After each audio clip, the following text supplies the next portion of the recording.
I am Beardmohbox, and previously I have done a 10-year player simulation with a running back, but that didn't really go anywhere as every time he retired after 3 years and never really achieved anything. I thought we might have a better shot with a quarterback, and to give him the best chance possible, I made him the average of every quarterback in the NFL that has played for over 10 years. I say every, but I did miss out some of the career backups.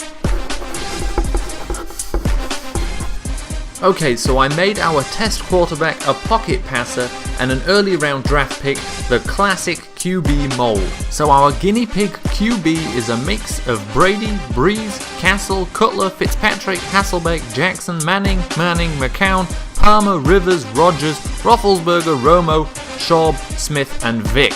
Now the most common first name out of those guys is Matt, and the most common last name was of course Manning, so our guy's called Matt Manning. I also worked out the mean jersey number, which was 9, but unfortunately that wasn't an option, so I went with 19, which is close enough. The average age for these guys coming into the league was 22, so our guy has the same age, and the most common college was USC, with Castle and Palmer both coming out of there. The average height of all these quarterbacks is 6'3", and the average weight is 225 pounds, so our guy is an exact carbon copy of the average of all of these quarterbacks. With all this effort put into the creation of our guy, he can't possibly fail, and I hope that when we meet back up with him in 10 years, he's still going strong, unlike the running back who had already retired by that point. And as I say this, the simulation is currently halfway through, it's in the year 2020, and obviously for you it'll be finished right now. Hey, look at that, that was quick, well at least for you.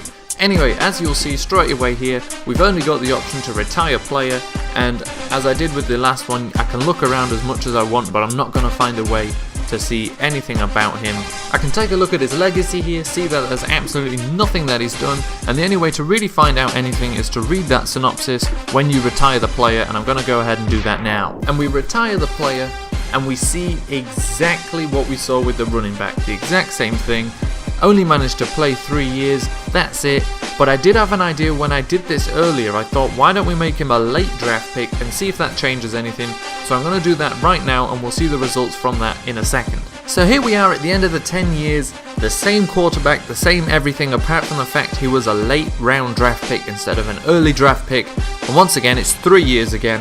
I think that might be because the average NFL career is 3 years. So maybe that's just what they're doing here, but it doesn't seem that you can get past 3 years if you sim 10 years right from the start. I've got a couple ideas of ways we can test this, maybe using a existing player that's a rookie and simming 10 years with them, and if that has the same results, then we'll take a guy who's got 99 everything, sim 10 years with him and see what happens then. I've also got another simulation idea which could be a lot of fun, so look out for that coming up, and thank you for watching. Oh my god, play! Hey, you made it to the end of the video. If you haven't seen the previous video yet, you can do that by clicking here. If you enjoyed this video and want to see more, you can do that by clicking here and subscribing. New videos every Friday and Sunday, and sometimes Wednesdays too.